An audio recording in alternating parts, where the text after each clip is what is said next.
We're at it early already tonight. I'll take the hit for you, Sebastian. Don't worry. There you go. Okay. There you go. Clearly, I'm low tech. There's just no question about it. We're here 20 years ago working with the community on the residential design guidelines. And we are bringing that information forward, and it's informing the residential project, but there also is some work there that is relevant to downtown in terms of thinking about the overall character of the community. And of course, as a primarily residential community, how downtown is compatible with that.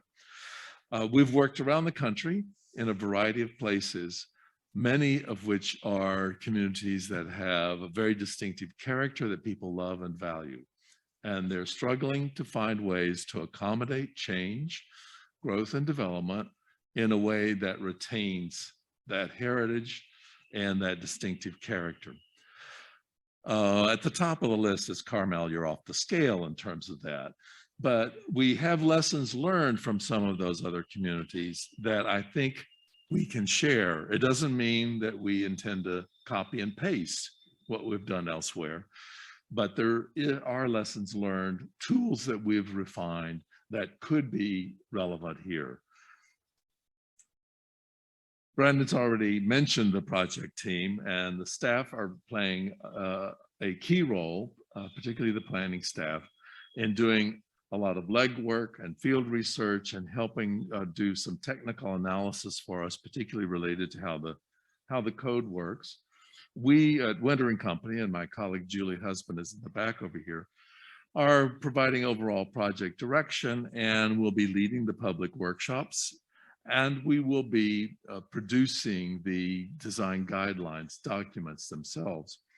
Our steering committee is guiding us in terms of being certain that we are hearing from all of the significant components of the community, and that what we generate is understandable in a way that's going to be relevant to the community. And we really appreciate their work along the way. The mandate from City Council is that this be a highly engaging process. And we are planning to do that in a variety of ways that I will get into in a little bit more detail in a moment. But it includes looking at different segments of the community, and then of course, active work sessions with City Council and the Planning Commission, and even advice from the Historic Resources Board. I mentioned that one of the issues is the mandate from the state in terms of meeting housing goals. There are a variety of other recent laws and regulations coming from the state that are also important to consider. Those related to accessory dwelling units, or ADUs, are some of those particularly relevant, but also the broader higher level policies for the city itself, its general plan, which of course is the guiding document, and some recent work that a subcommittee from the Planning Commission did in terms of looking at the design guidelines. So all of that is material that we're going to be drawing upon. The project is organized in a series of steps. This is a 12-step recovery process or something like that. And we are at step number 3 here, community workshop. Prior to that, we were in town a couple of times just to refamiliarize ourselves with the physical environment, to meet with staff, to try to get a basic understanding of some of the current regulations and how they're working, and the current review process. Based on what we learn through this series of workshops, we will develop a strategy that is an outline of the revisions, the amendments that we propose. Before we actually start drafting anything, we want to be certain that we're headed in the proper direction. So that will be what we're calling a strategy paper, and it will have enough detail that people will understand what the likely outcome will be of the formal documents themselves. And we'll come back and present that to the community and to council and the Planning Commission and get their sign off before we move on into actually drafting the first draft of these documents. And then those will also, we will bring back for another session with the community in step 8 here. And then we will move into, based on the feedback from that, move into revisions that would then head into the adoption processes, which also, of course, include opportunities for public participation. So in sum of that, there are 3 key hands-on community workshops, this being the first of those, that we hope to see you all at each go-around, as well as those other engagements. Now, the downtown design guidelines were developed shortly after the residential ones were, and they are at a higher level, a more abstract level of guidance than the detail that exists in the residential guidelines. If any of you are familiar with either of the documents, they're pretty different in the way that they're organized. But nonetheless, even though they're kind of broad and high level, there are some good foundational policies that are put forth in the downtown guidelines. And I'll highlight some of those shortly. But I will say they primarily focus on the design of a commercial building, a conventional dedicated commercial building. And that is one with a storefront and perhaps an upper level office kind of use. They don't talk very much about other building types, a mixed use building or the variety of multifamily building types that might occur in the downtown area.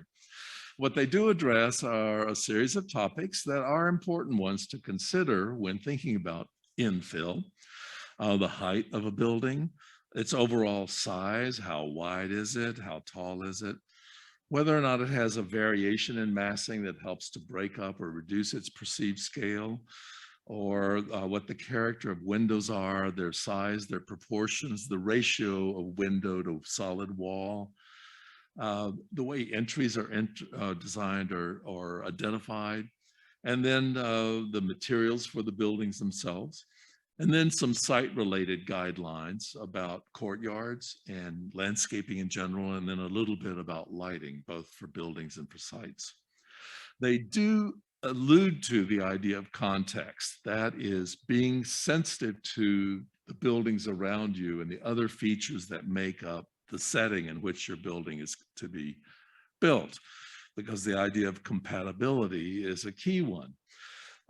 This graphic is not in the design guidelines for downtown, but it represents the idea that you think about context in a sort of a descending level. You start very broadly, citywide. What is the essence of Carmel and how am I contributing to its heritage and character?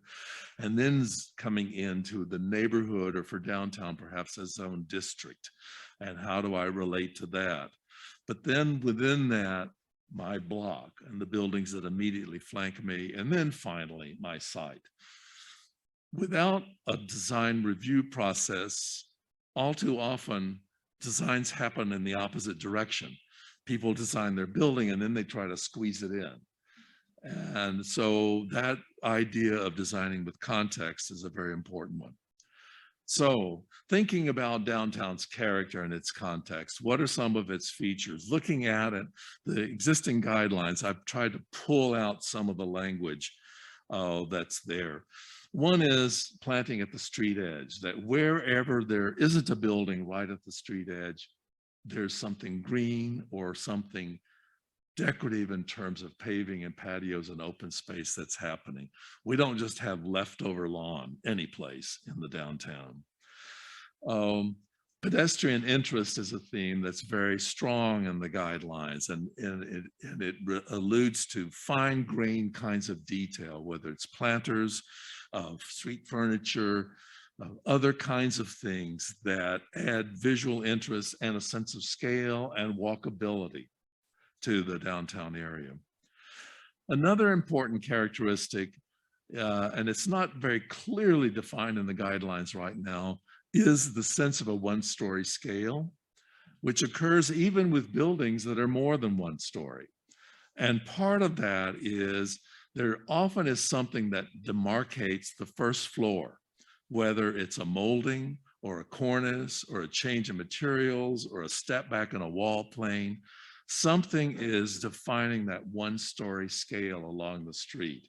And that's an important concept, because if you can relate to that, you may be able to fit a larger building in if you understand how to create scale at the street level.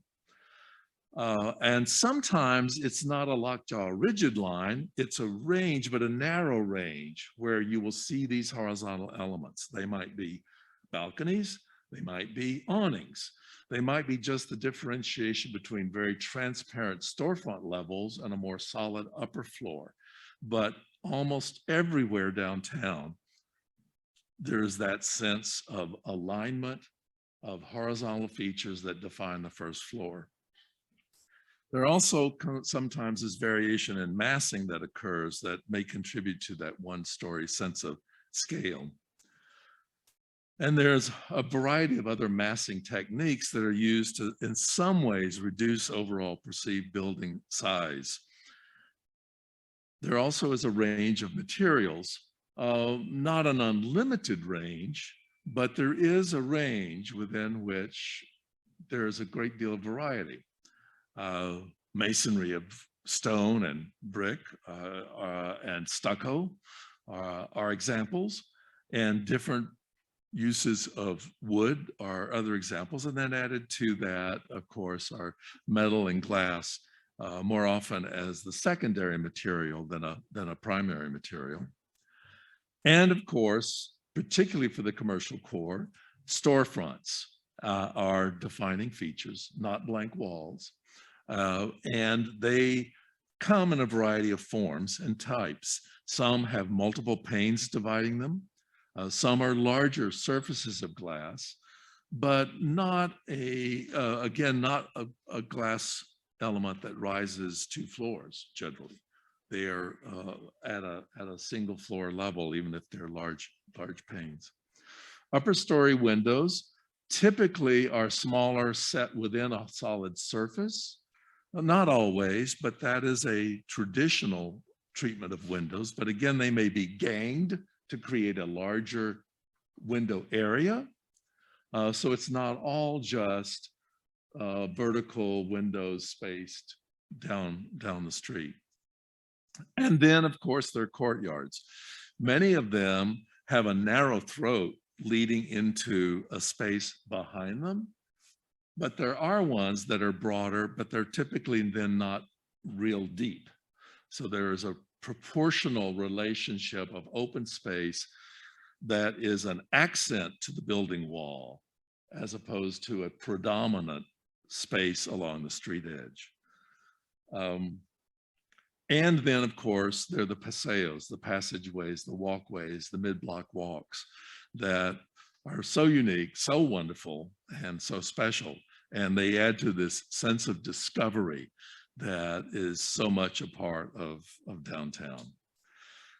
And then changes in paving. Now, some of that is mandated, a change in paving to distinguish the walkway, the public sidewalk, from any personal private space, a plaza or courtyard or entryway, but also along the way, so that it's not just a continuous concrete sidewalk that we experience downtown. When you get all of those ideas about what makes up the character of downtown, we then look to the guidelines themselves, and some of the basic principles that are embedded in the language there is: one, keep the design simple, but do so by while promoting a diversity of styles, but within a range that is compatible. And to be consistent within a design of an individual building. You don't mix styles within an individual building that begins to look phony or Disney-esque.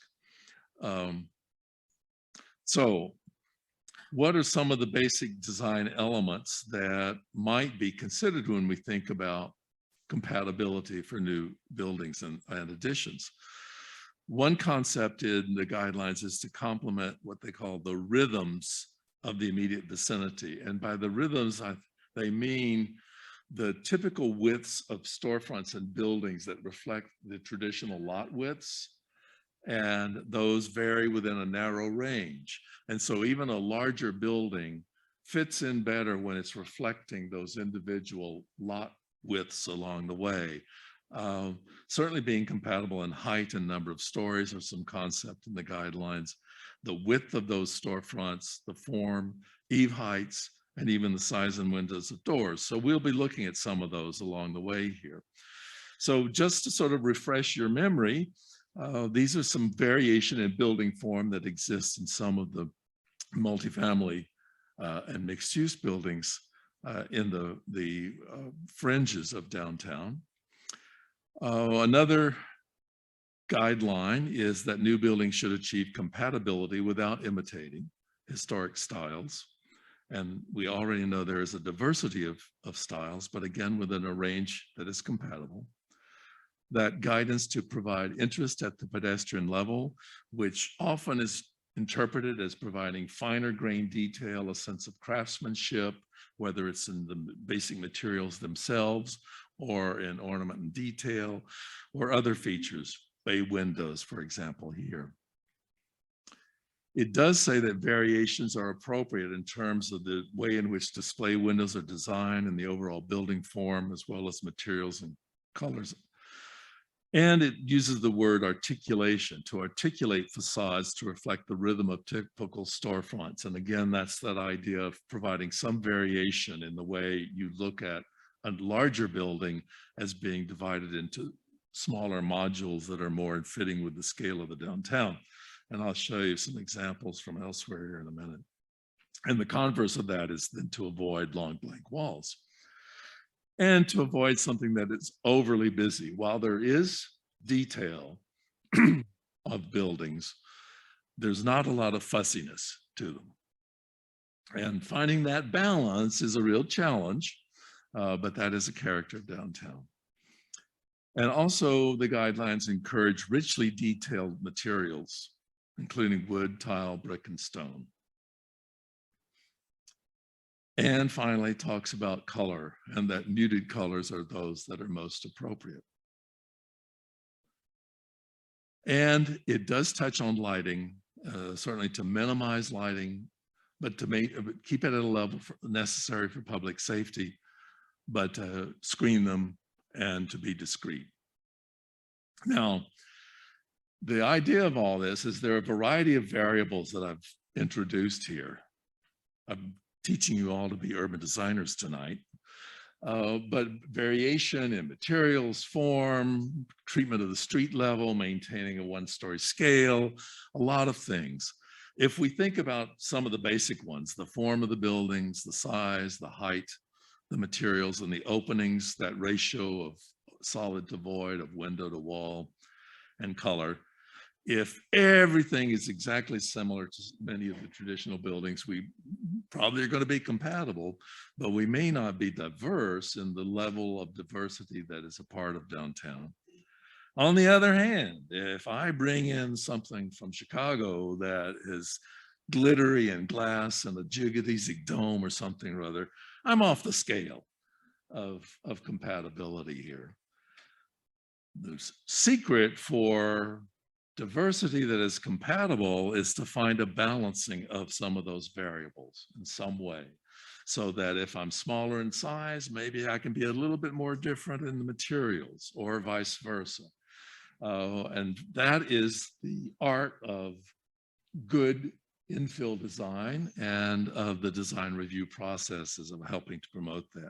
And there may be a variety of combinations then, which means I can have a range of creativity available while still being compatible. So that's a key concept. So quickly, let's look at some of those variables in play. Now, the danger of showing these is that many of these would not be appropriate architecturally for Carmel.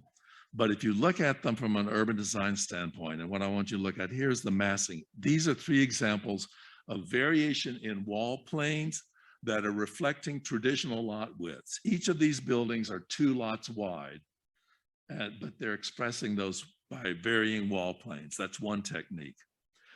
Another of representing that first floor is to step back, the second floor. And that's particularly relevant for additions to existing one-story buildings. But these are all examples, again, of that step back form. So think about just the overall form right now, as opposed to the architectural detail that I'm showing you. Now, these are some other examples of combining some of those, and I put one of these in here just to see if anyone's paying attention, because it's got snow on it, which ain't going to happen here, I hope.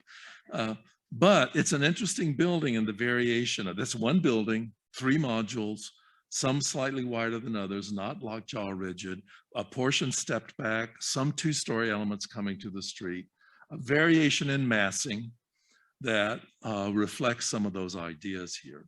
The lower one is a sketch of a different concept where the 1-story elements project forward and the upper portion is set back from the street edge. These are all different techniques of varying massing.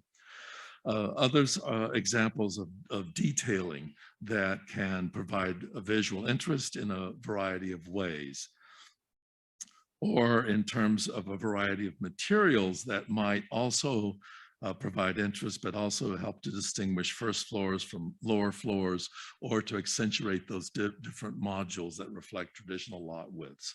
Again, all tools that can be used to think about in terms of designing for compatibility. So that leads us to our first activity for the evening, where you get to consider how some of those images, and some that I haven't shown you, might fit into a model block. Now, we have actually selected a real block in downtown, and the poster you're going to be seeing has that row up at the top. And again, if the blank in the middle is your building, I'm sorry, nothing was intended to imply that we think it ought to go away. We wanted to have a block that was had some sensitive aspects to it. And we are going to ask you to consider a variety of infill buildings there and think about, would they be compatible in this context in particular? They may not be compatible or appropriate anywhere in Carmel. Others might be appropriate maybe in the surrounding blocks, but not on Ocean. And we'd like to know that in your comments. So the idea is to help us identify those. So that is our first activity. And I think we're ready to pass those around, and we'll have facilitators each of the table. And are we okay with the number of people at the tables? Okay, great.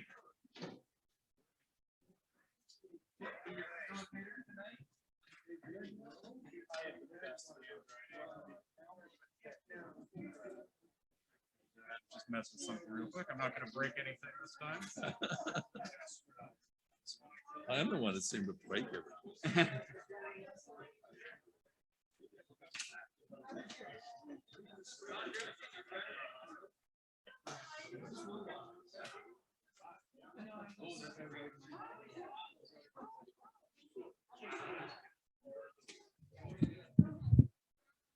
Just as a reminder, if you could please write your table number at the top of your sheet, that should be the first thing you do. The table number is at the end of your table there. Thank you.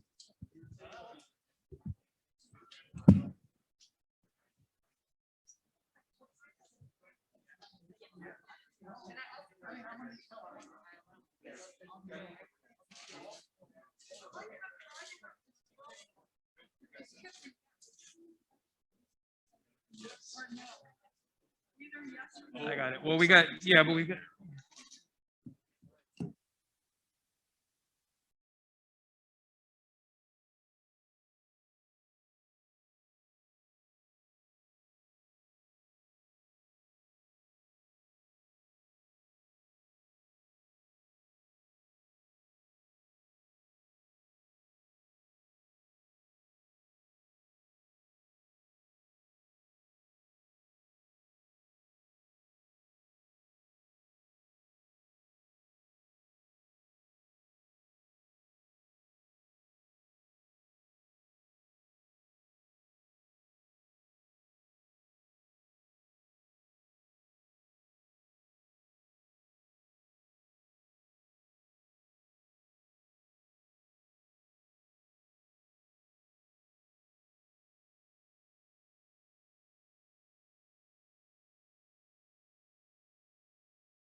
You have about 8 more minutes, so you may want to focus on those that are quick and easy.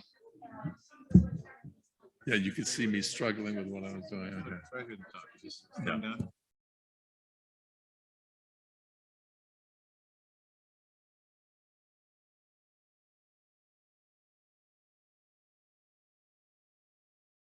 The top one you see top.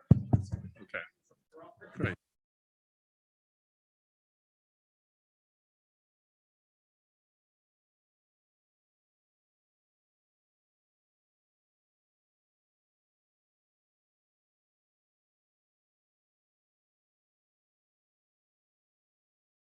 Is it easier if I rotate it to the side? Is it easier to see? Is it hard to see on the top?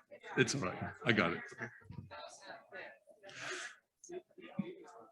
Be certain to write down your reasons for rating.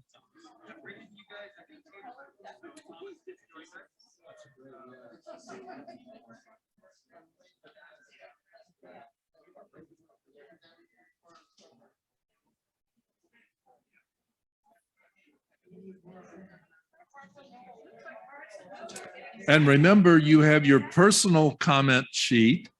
If you want to write down something about some of the infill options that may be a different thought from that of others at the table, you can do that.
You have about 2 more minutes.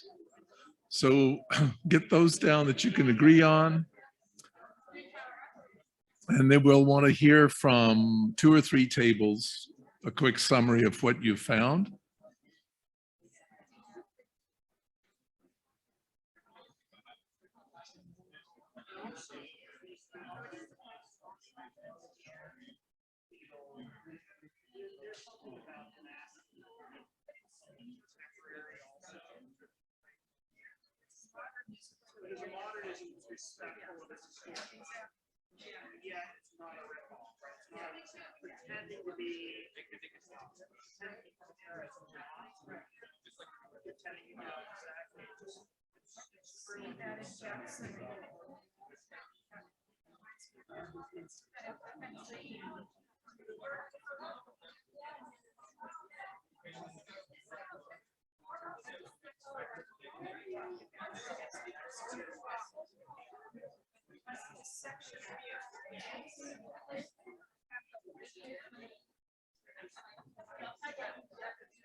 One more minute.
Okay, Julie has been walking around the room looking for the super achievers.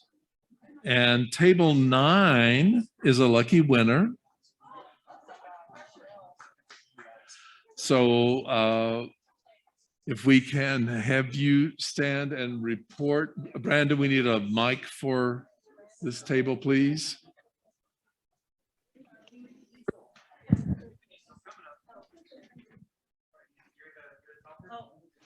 Okay, I'm the talker. Okay. Okay, so we ended up with four. Is the mic on? We ended up with four alternatives, but none of them were perfect. Even the one that exists in town. What we were looking at, like some of them were like the Mediterranean, we've got too much of that in town. So we didn't want more. Down in the lower right, that's item number I. There were some that were obvious, didn't fit architecturally. Items like such as G and C are examples, don't fit because they're too modern. Items like H and B don't fit because they are either of color or they look East Coast or a country western town. So those didn't work. But the ones that we wanted to play with as candidates were items, I need to be able to see this, were items like even A, which exists in town. We liked the other side. This is a corner property. We like the opposite side that's only partially being shown here for more personality and character with the dormers, etc. We liked actually in item number I down here, even though there's some modern elements to it, some of the diversity in the look and feel, kind of, we were supporting some of the modern elements to that. In item number J, we really spent a lot of time on item number J, knowing that it's too big, but if you sliced it in half or in thirds, whatever, the quality and character of that particular image came through really well, with, you know, how they're dealing with the first floor, the second floor, the window treatments, the eaves on the bottom floor, etc. And then also we liked, yeah, IJ, there was another one that we liked. I missed it. Okay, so I missed it. But in general, we're not really pleased with the options. They look cheap. They don't have landscaping. There's a lot of corporate look to many of the items here that wasn't appealing to the finished placement. Okay, thanks very much. And now table 3. Where's table 3? Okay. You the spokesperson again, Mayor White? Yes. Are there any owners of business property in our city here? Oh, okay, forgive me. Oh, good. We can talk the way we want to talk then. We I think had the same feeling that this table had. We only have 2 we like. One is this one here, because it's on Ocean Avenue already. We don't have any problem with that. Oh, it's A, first one on the left, the top. We did not like most of these. First of all, with too plain, not enough natural materials, and flat fronts all the way across, not broken up with too much different types of styles. The only other one we liked was down here, and that was L.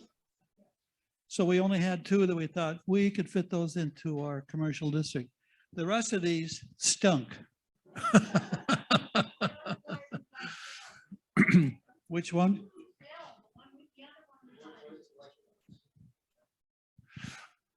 Well, we'll Okay, be with this one here, we liked it because it was broken up and it was just not a flat surface. You have your 2, what do you call them? Vertical columns here, and it's set back in between them. It's very compatible with, I think, with a lot of architecture, and it's broken up very nicely. It's visually pleasing. Well, Yes, there is some, by golly, there's a couple of trees there, this high, yeah. Okay, so you've got a broken up front that's pleasing to look at, basically. Okay, great. Thank you very much. And now, um, one of the Zoom rooms, maybe? Yeah, Evan, Catherine, do you feel like one of your Zoom participants would want to talk, or do one of you want to just sort of read out your group? Hi, this is Jack Galante. So we've got Galante Family Winery that would like to share their sheet. Sebastian, I don't think we have to do anything, right? They can just unmute themselves and share with the team. So Galante Family Winery, go ahead and unmute yourself and you can read out on your exercise for the group. Yeah, hi, it's Jack Galante. I was working with Catherine on table 2 or room 2 or whatever you call it. We had some good discussion on these elements, on these buildings. I think most of them were out of character in that they were way too large. There were some that were very modern and did not fit in at all. I think we had agreement that there are elements of various ones that had some would infill really well. I think always think also that the window design, the window treatment on building A is really nice on the lower windows. And we also like the other side of it, the corner of it. You know, it may have way too high a pitch of a roof or something, but the style on this other side, on the corner side, seemed really nice and could fit in, and it was a small enough size. We did like, if you took building D and you kind of cut it, it only took that middle part where the planter box is, maybe had a little different treatment on the roof in terms of an overhang or something. We did like the, you know, the welcomingness of the recessed wood doors and the treatment of the windows and the light. And we thought that there's a lot of good elements in that as well. And there was a comment that even though it had wood siding on that versus the other buildings that seem to be all stucco, it doesn't necessarily, that's not necessarily a bad thing, and that it can introduce another natural design element into the street. We also enjoyed the same thing with other people who were saying about building number J, way too tall for sure, because you got a 1.5 story single first story basically. But if that was a single story and had some really nice treatment of the wood awnings and the wood doors and looked to be a little bit recessed, and you cut it in half, a building like that could fit in nicely. And also item number L, I mean, again, if you did way too big, but if you took out the 2 sides to it, and then you have the nice stucco finish, some simple treatment in columns, and a recessed entry, that's also a nice fit. I see there's a little bit of a tile roof on one of the context photos to the right of the bakery. And so that wouldn't be terribly much of a concern, although the color of the tile may be different. But those were our main points. None of these fit exactly, but there are elements of them that really did fit. That's a very helpful, good comments. And so a lot of interest in the scale of the building and the character of that street level are a couple of the themes that I'm hearing here in some of the comments. Well, let's, all right, get me active again, help me again. Let's, for the moment, then separate style out of the conversation. Should be good to go. There you go. Yeah, okay. So we're going to shift to some computer-generated models. Now they're rather conventional in some of their details and windows, just so that we're not distracted by whether it's contemporary or not, and we're literally looking at the form and the mass of them. And so for this next exercise, we are using that same block context, and we are looking at a series of 5 potential infill buildings. Now, one of them occupies a single lot and is a 2-story. They're all 2-story explorations of 2-story buildings, because that's our challenge. But one is a single width building, single lot building with a stepped back upper floor. The next one has 2 lots, 2 modules, if you will, with some variations in the setback. Others explore different variations of that for 2 widths. And then the third one has 3 lots. So obviously to do that, we stretched the context. And so work with us there, make believe that there's that much room in between the buildings and that it's changing with the different infill options here.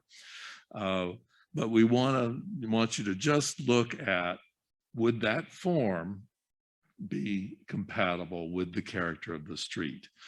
And so again, look at whether you would give it a check mark for yes, an X for no, and a question mark for maybe, sort of, kind of, if we made these sorts of changes to them. So that is your next activity. It's related, but again, removing whether it's contemporary or Mediterranean or whatever.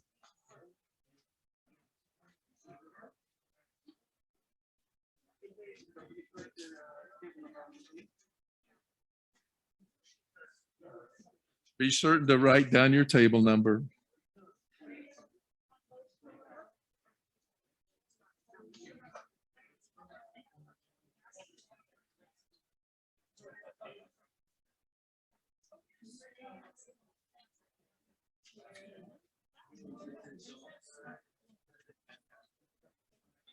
So it's looking at whether the form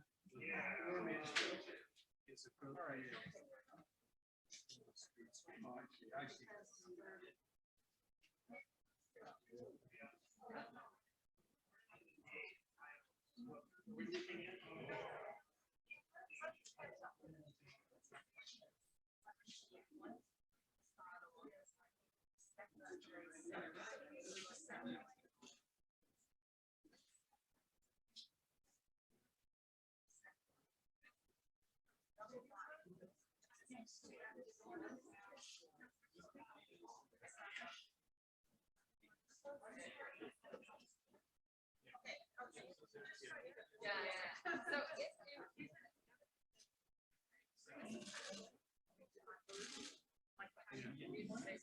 So this first one, for example, 2 different elevations. This is single, 1-story facade, one sidewalk, 3-story setback, 10 feet. So this is patio.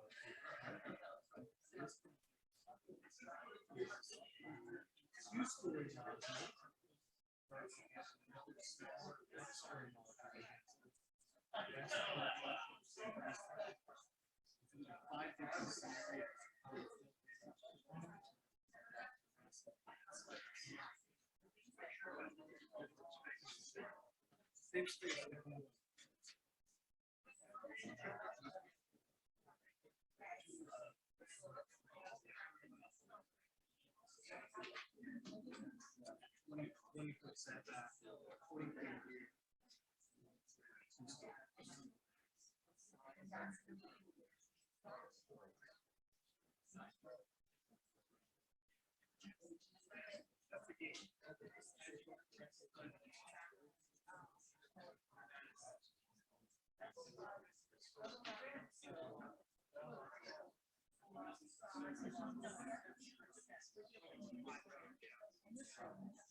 Supposed to choose, again, choose these samples, which ones we like the best, the 5 samples. Yeah. Same idea. Same idea. Okay. Check mark, next one for a question.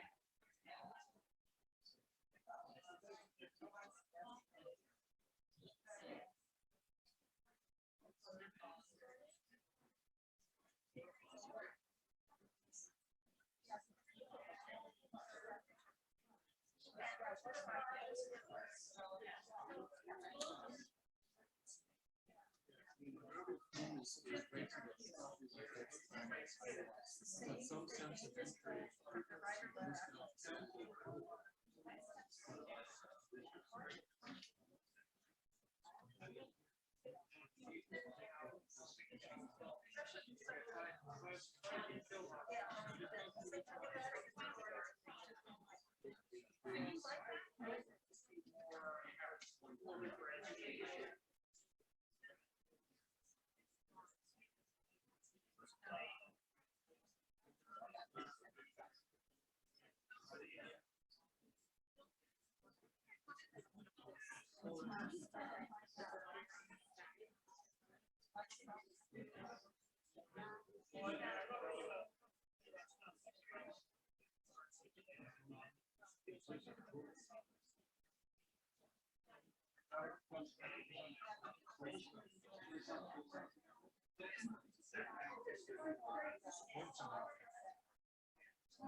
Two-story straight up.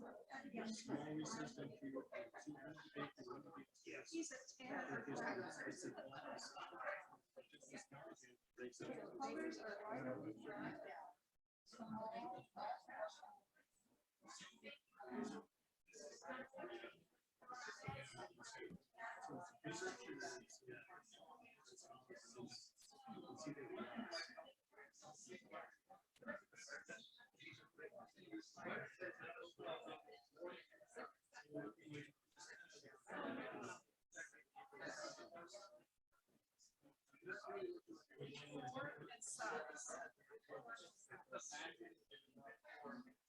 I agree with Victoria on the old work.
Does anyone need help getting into a breakout room? Yes. How do I get into a breakout room? Okay, so at the bottom of the screen, by the reactions button, yeah, if you just hit breakout room. And then a pop-up window should come and it'll say join breakout room.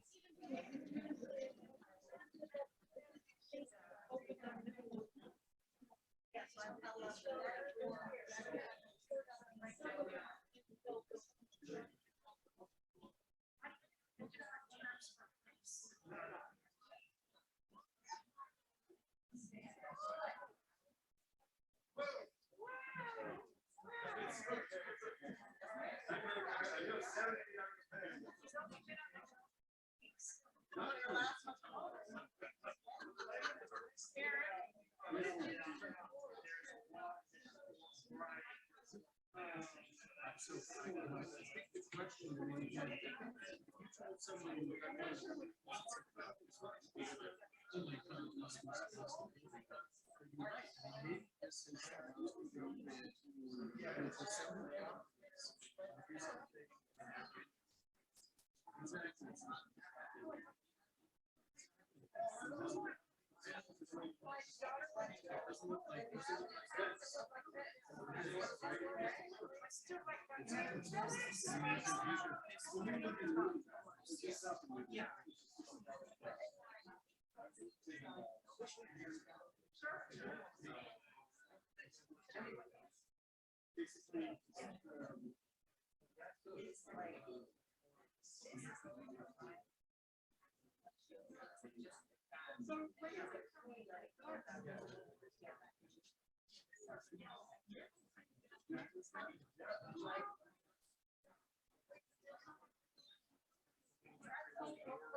sometimes in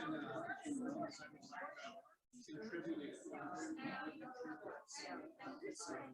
So how do you do something that contributes to the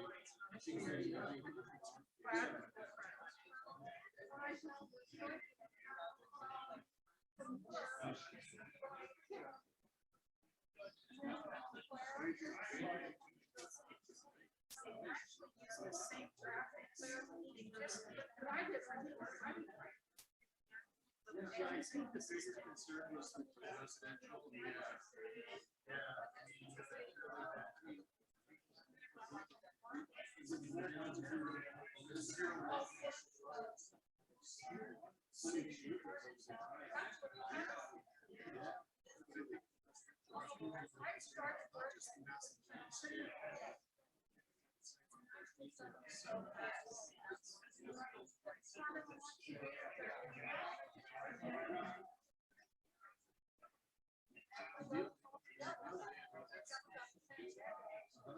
So, I mean, that's what we're saying. All these statements that are checking that. All these other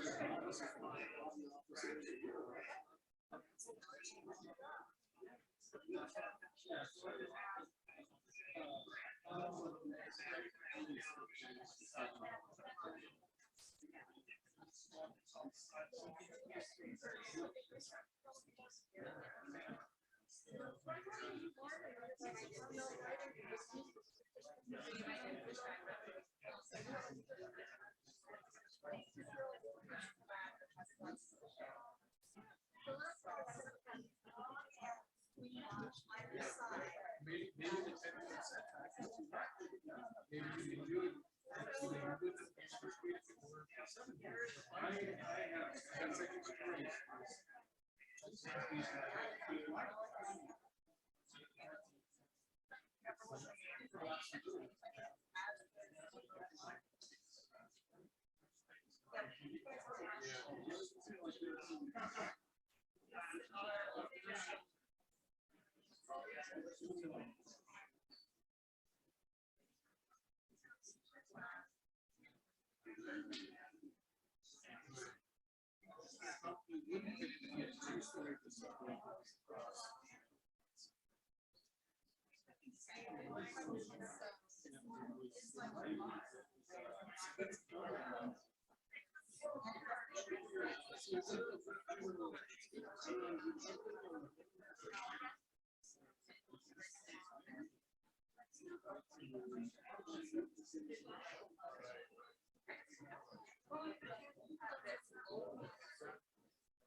So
what's your guys' move?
This one's with,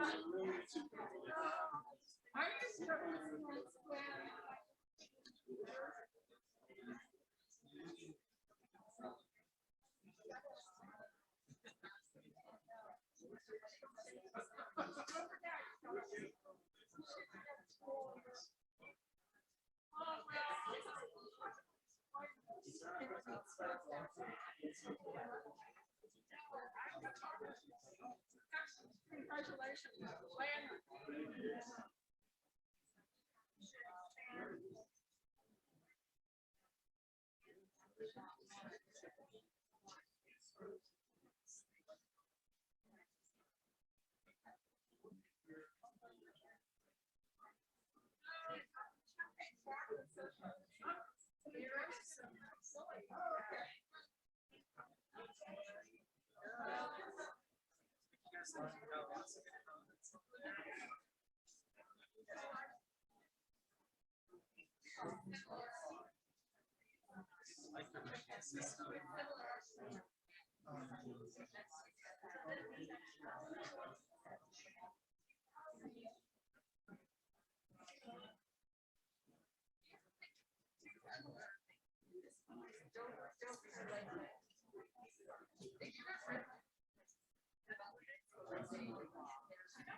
Yeah.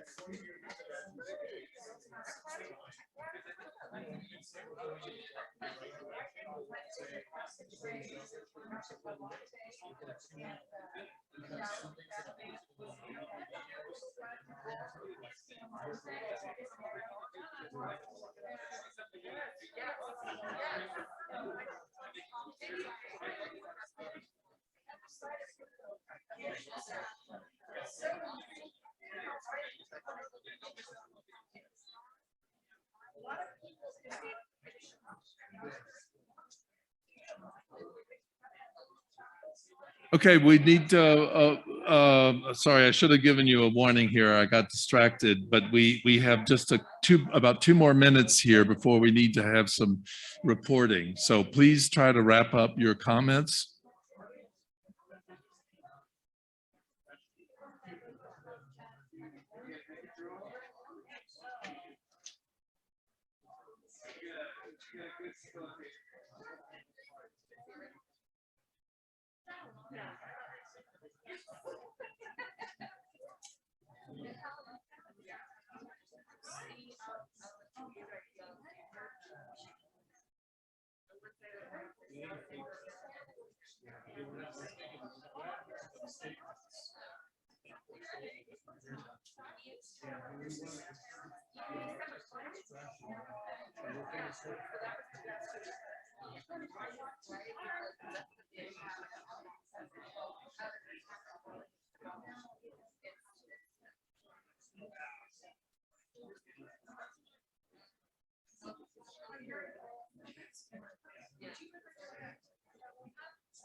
Okay, table 8. Table 8. We'd like to hear a quick summary of your observations. What are some of the key things you were thinking about?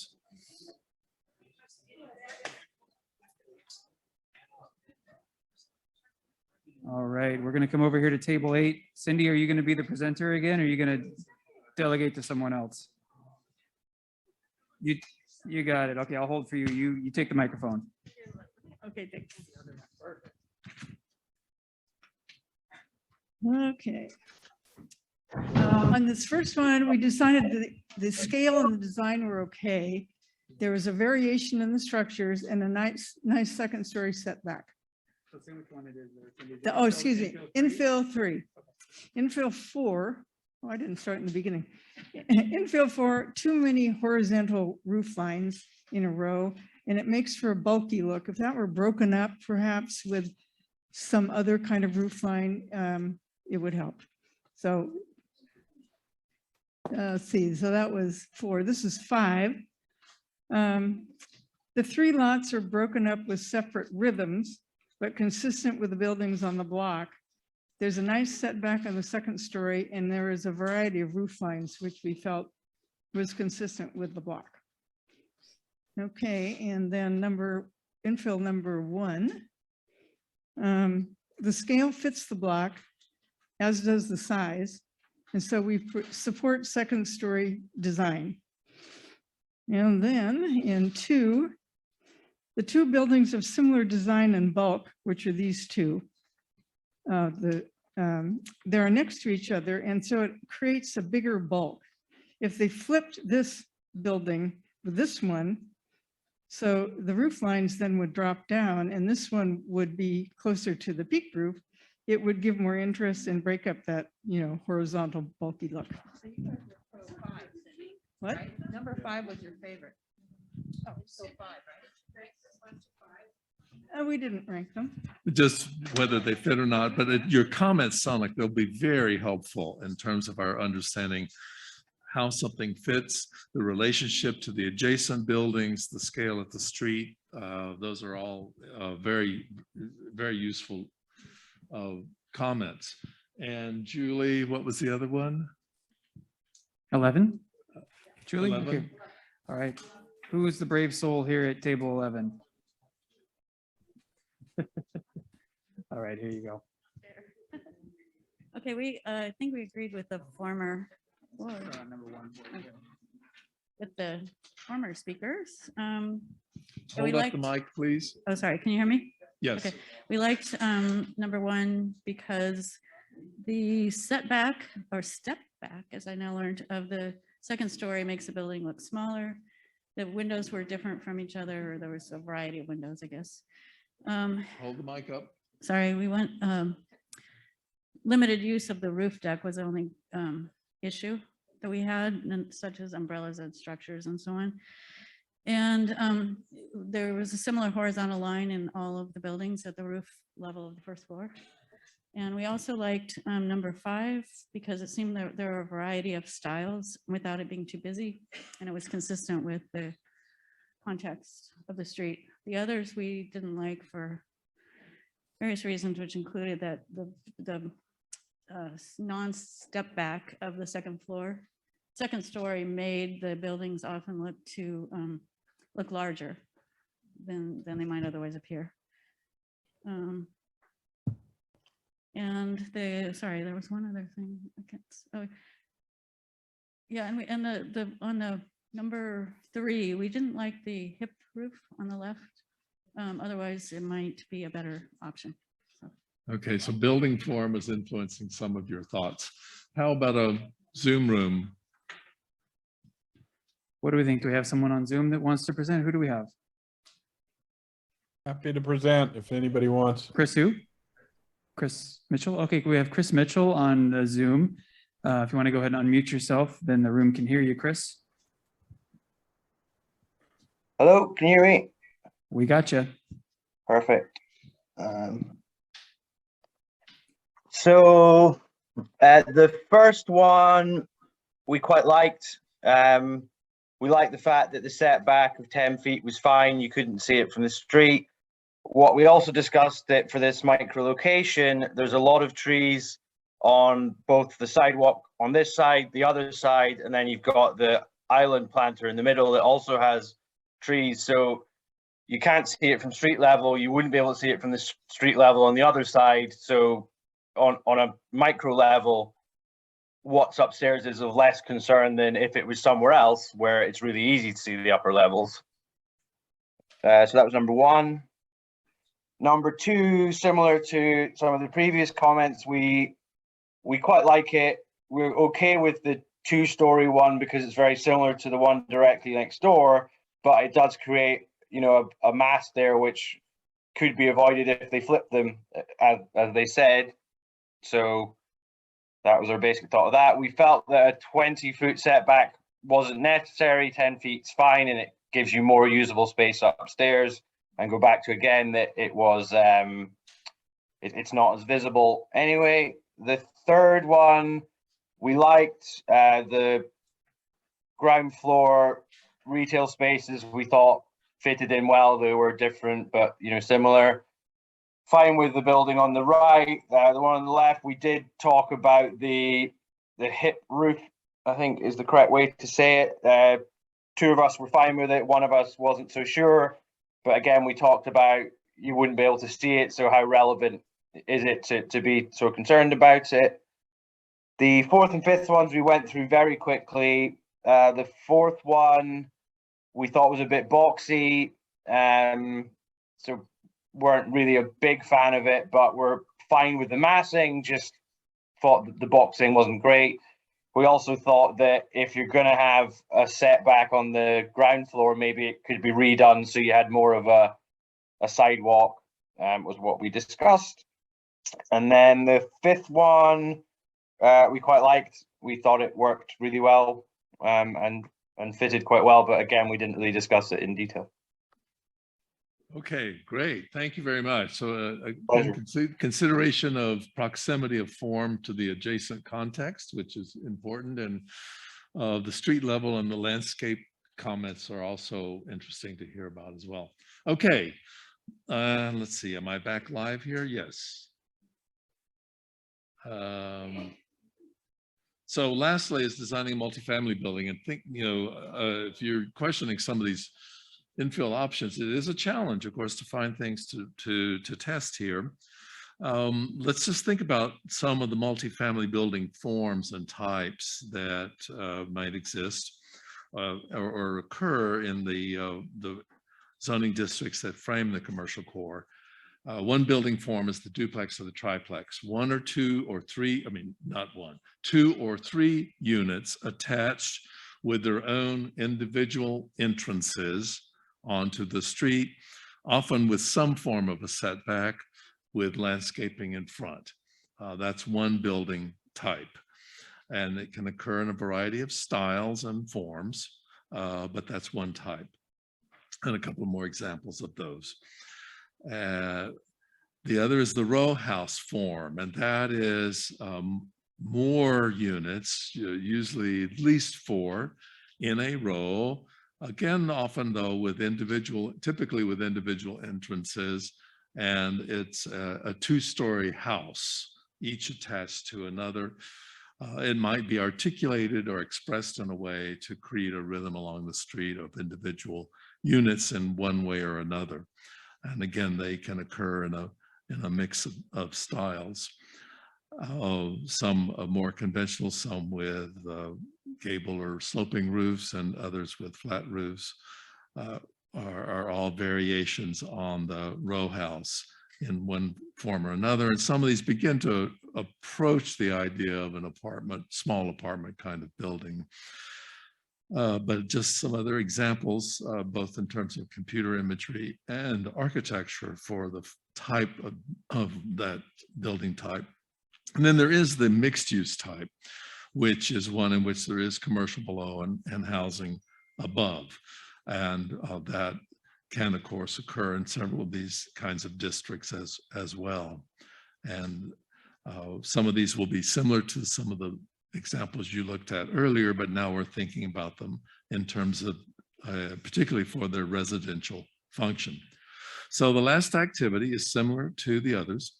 You have a row of buildings at the top that is our context, our block, with a vacant lot in between. And again, this vacant lot is elastic. It can stretch to fit the different buildings that we're presenting on the poster. So keep that in mind. But that is the context in terms of some of the existing residential buildings that are in this context. Now, many of the blocks that are zoned for multifamily face a single family district.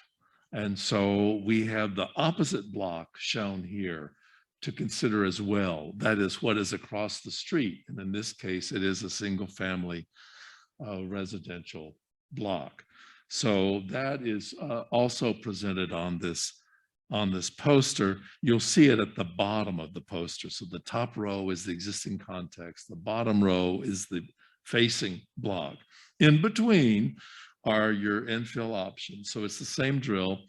Recommend that if there's some that you can agree on quickly, one way or the other, yes, no, or whatever, get those down quickly, and then you can talk more about those that might need more debate. But that way you'll be able to answer more of them faster.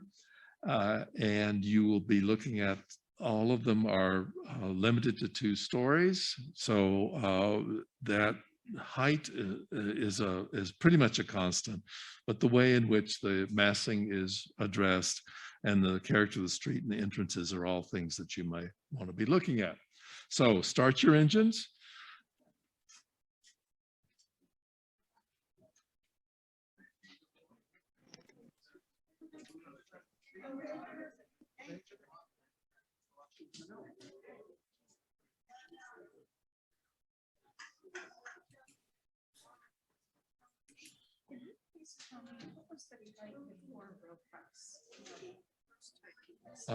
Duplex and triplex. And then there was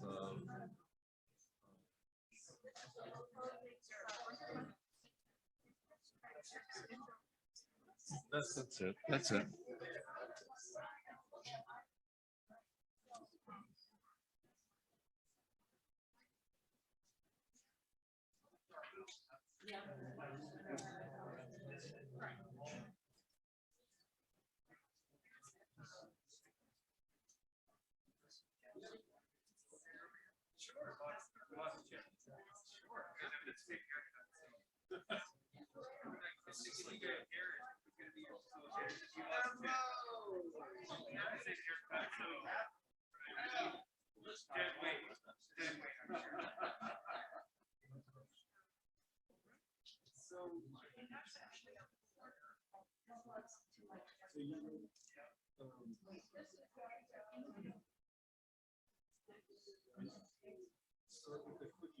Which ones do you immediately? This is what we do.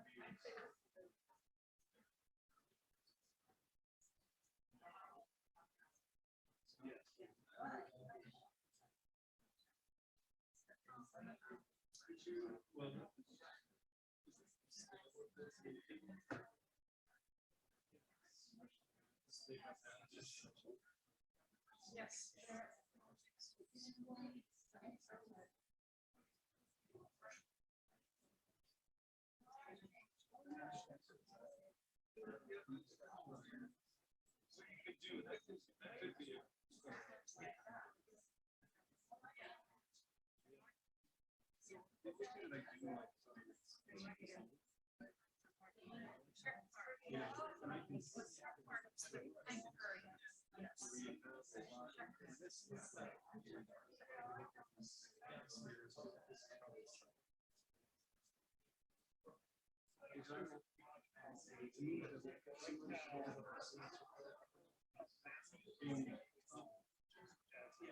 Like right on, you know, seems like everything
is.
Fortunately, for the most part, we don't have Carmel-by-the-Sea, but I think it's more of a risk with our commercial buildings and lower construction values than we do with the residential side. So that's in a lot of the examples we see, it's really Greek and value engineering.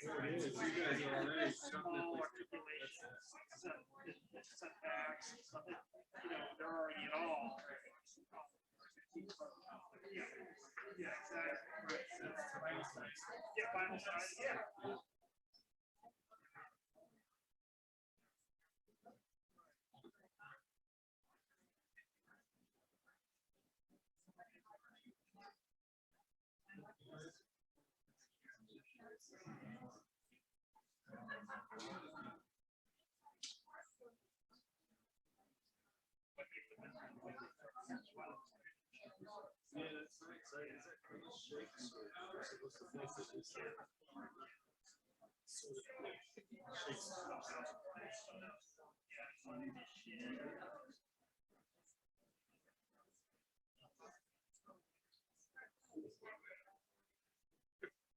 I'm not too keen on the.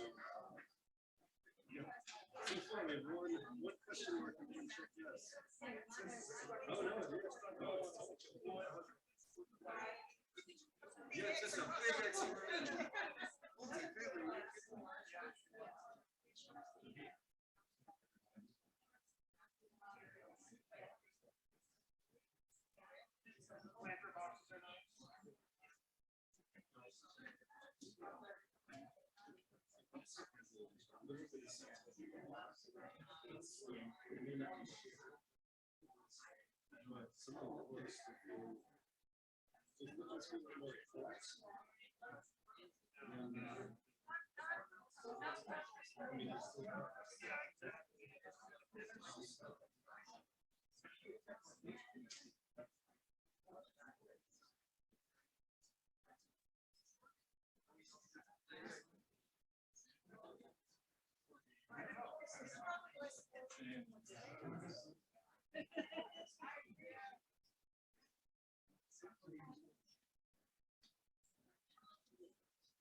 What do we have here? What was our, I mean, to me, that does, it's just the design. It's too modern and compatible.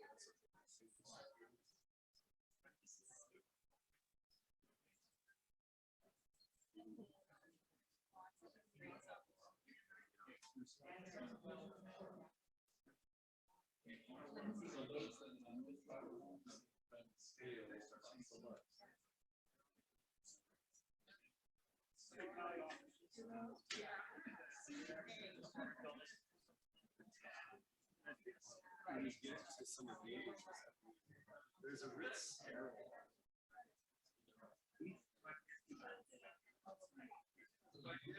Oh, yeah,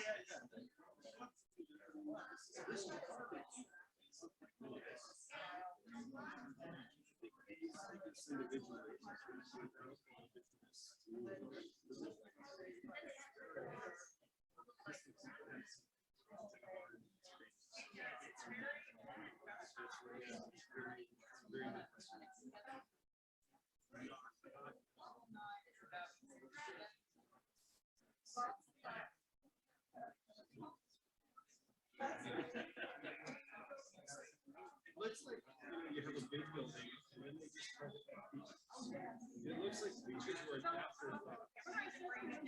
Yeah, that's how it is. Pictures and throw in a few windows. But to me, this I have to say, I've seen strip malls.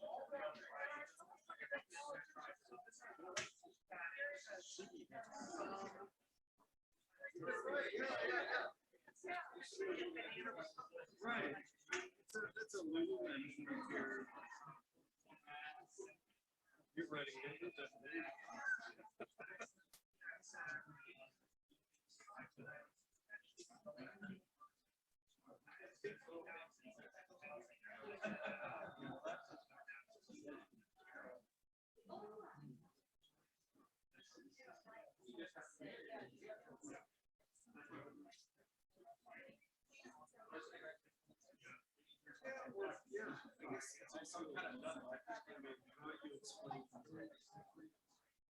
The feeling. I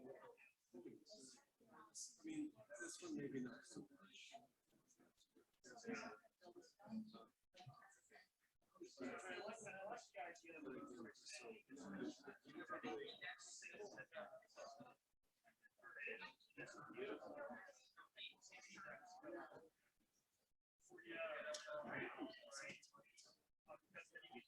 keep up the world. Everybody has their own screen.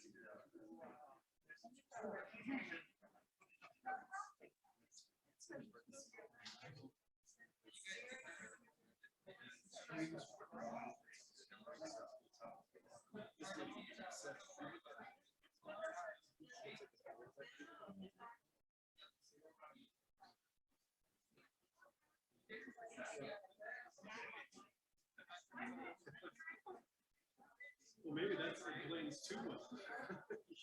So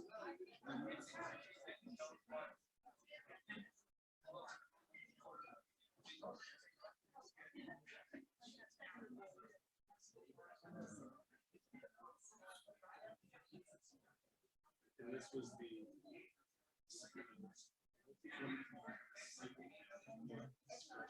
to me, it's just that separation makes it feel so much more like a house.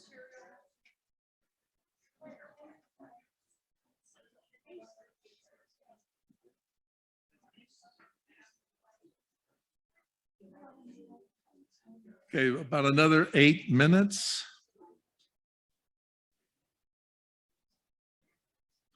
I'm seeing lots of good comments, lots of discussion of different variables of what makes something fit or not.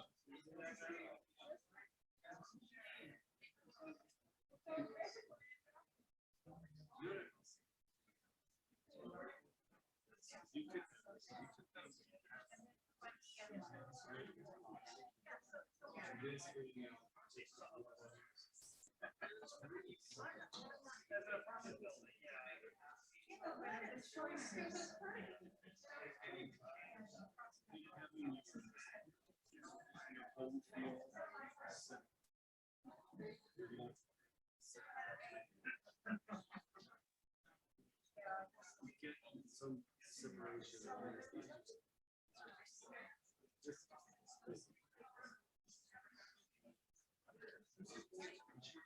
Oh no. It's hard to cover. I should never say that. Because it's like, we have to think about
they call them lick and stick.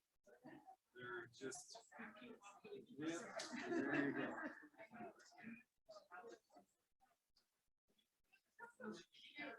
Yeah, it's masonry.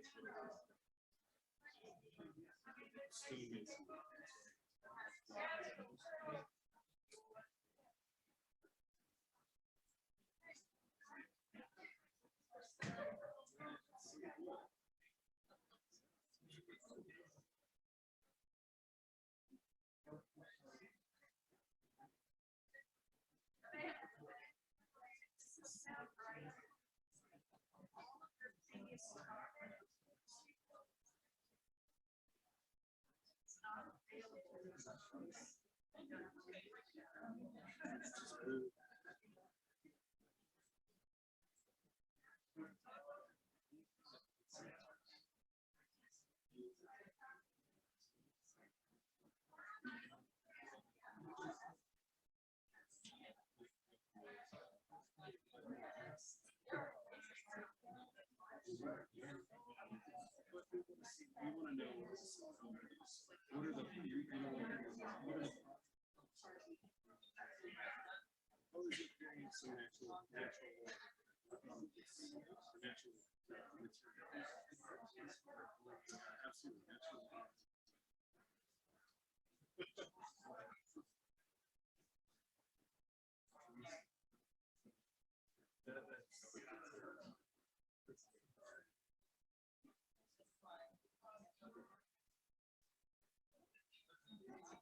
Okay. Put your pencils down, close your books. Julie, who do we have that we need to hear from? 10? Table 10, please stand and give us a general summary. We don't need a blow by blow, but in general, what worked, what didn't work? What would you change? A lot of them didn't work. We felt this was a much easier exercise than looking at the commercial building.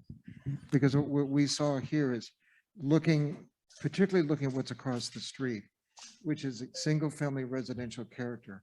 And the design challenge we saw is taking that individual single family residence with familiar gables and porches and shutters and combining into a multifamily building. And we thought there were three very obvious ones that really worked. What is this? I, K, and C, and E. Oh, excuse me, E. Yeah, E was our first choice because it has the context of a single family residence. It turns the corner. It breaks down the mass. It has the iconic gable that says house, right? So as a corner lot, we thought that was the best example. These other ones, here, here, and here, as you walk up to these buildings, you can see where your neighbor lives. You can find your house, right? Just like these, front door, front door, front door. But we also see as familiar forms, gables, shed roofs establish a horizontal line, which mitigates the perceived height of the building. That this one doesn't, this one doesn't, this one doesn't. These look like faceless apartment buildings. I don't know how else to say. Oh, don't A, B, H, A, B, G, H, wait a minute, A, B, F, G, H. And you can say they don't look like Carmel, but they don't look like buildings that have a respect for what's going on across the street. Because any one of these could fit here, but when you look across the street, when you're in that building, you're not looking at these. When you're in these houses, you're looking at the scale. And these actually work well because it breaks down the first and second story. It has depth, it has detail, and it looks like a house. The ones we didn't like, they just don't look like houses. Okay, That's it. great comments. Thank you very much. Julie, another table? One. Table one. Table one. Who's the spokesperson over here? Tim? I'll trade you.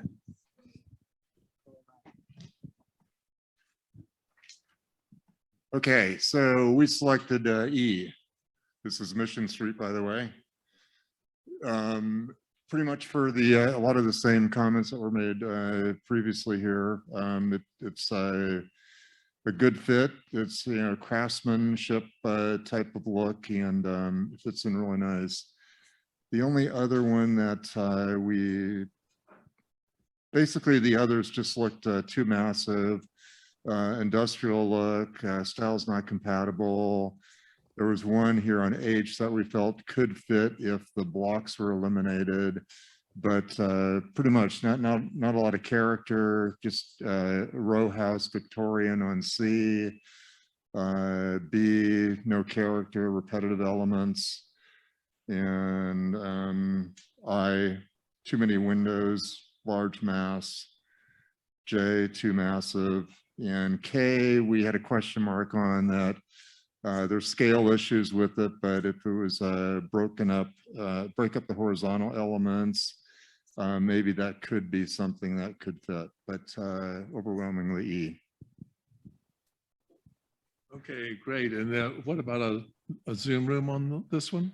Yeah, do we have one? Catherine, who's gonna be a reporter? Who? Jack. Jack Galante. Okay. Hey guys, yeah, we really had a similar to a lot of the other folks. Almost none of these would fit. E was the best choice. Of course, that's a corner lot. But that same craftsman type of design would seem to fit the best in this facility, in this street element. There were some nice elements with K, although the massiveness of the columns and all would not work, but in that similar vein of design, as well as with J, there were some nice portions of that were very friendly, of course, notwithstanding color and all of that. There was some simplicity to the design there that would make it well, but our favorite by far was E, for sure. Okay, great. Yeah, there are a lot of them that didn't pass go. But the reasons why will be very, very useful for us in understanding what does seem to work. So we heard a lot this evening about consideration of mass and scale, street level character. Again, hearing a sensitivity to how landscape interfaces with the buildings, the scale, the sensitivity to context. You guys are really very articulate about that, what's across the street in this particular case, and where the mix of 1 and 2 stories was in the massing study. That's going to be really interesting information for us to look at. I think a good discussion about, or questioning, we're hearing one-on-one from people about terminologies and what some of the guidelines, policies mean, and what it means to be contemporary. I think we're trying to get a better understanding on what that means in terms of compatibility, because the range of diversity here is a part of the character. And when we say too contemporary, we want to get a better understanding of what does that mean in terms of some of these other design variables, as opposed to just criticizing a style. And so I think we need to have more conversations about that. I'd be interested in any observations some of the staff or the steering committee might have here real quickly. Sure. Well, for me, one of my observations was exactly what you were saying, Nori. I think that almost more than last night, there was such an adept look at the context. I mean, that's one of the things that makes the downtown so special, is that context. So one of the things I took away from tonight was that when we're looking at these downtown commercial design guidelines, which are so slim right now, it's like 11 or 12 pages, and we're going to make them look and feel and operate like our residential ones. We're going to have to put a lot of effort into that context. I mean, we're really going to have to explain what the context of downtown is. That was a big takeaway for me as well. I don't know if any of our steering committee members want to talk about a couple of the observations they had. Victoria, we put you on the spot last night. Melanie, do you want to know? You're shaking your head. Okay. Okay. Well, hold on. Let me get you the microphone so everyone can hear you. Oh, there's people on Zoom that want to hear you too, though. I think tonight, with a smaller group, we were able to, at each table, be more detailed and articulate better a lot of our thoughts, and to really be able to discuss more. I think when you've got 6 or 7 people at a table, it makes it a lot more difficult in the time frame that we were allowed but I think everyone did the best they could. And I think this has been very, very beneficial for all of us. I know the steering committee feels that we've learned a lot, and I really look forward to seeing how all this comes out in the report so that we can further refine what we're doing. So thank you all so much for coming again tonight, and thank you, staff, for doing this. So sorry, anything else? No, I was just going to see if Evan wanted to, if we can get a Evan, yeah. Zoom sort of like overall. Evan, is there anything you want to, just observations from the Zoom? I really don't have too much to add than what you said. I mean, that was really what you said was my observation as well, how much the context of the downtown really came into play in our discussions. Well, He loves being put on the spot, by the way. yeah. Well, based on, we'll go back, obviously, and we're going to analyze this and really dig down into some of your comments. And based on that, we may do a follow-up in a survey online with some more specific questions related to downtown. We know we're going to be doing that for the residential area. So that'll be happening in the next few weeks. And then we will be working on that strategy paper, which will be made available before we come back, but then we will present it and go over it in another workshop here later in the summer. So we have a lot of work to do here. I think we're kind of drinking from the fire hose with the amount of information that you guys have given us. So, I mean, let the record show that we had 2.5 hours of 25 people working. Multiply that out. How many person hours of work that we have to go through here this evening is really quite incredible. It's wonderful. It was a great couple of days, and I just want to take, before we let everybody go, just an opportunity to give everyone, please give Nori and Julie a round of applause for putting together these really thoughtful, engaging, fun exercises. I want to also recognize my team, all the city staff that came here tonight, and the steering committee as well, who gave their time. So let's give them a round of applause as well. And of course our facility folks that helped us set all this up and keep it running. So thank you all for coming. This was a wonderful event, and we'll look forward to get back with you really soon. Can we let him go, Nori? Yep. Okay, everybody can go home. Class dismissed. Thanks for coming.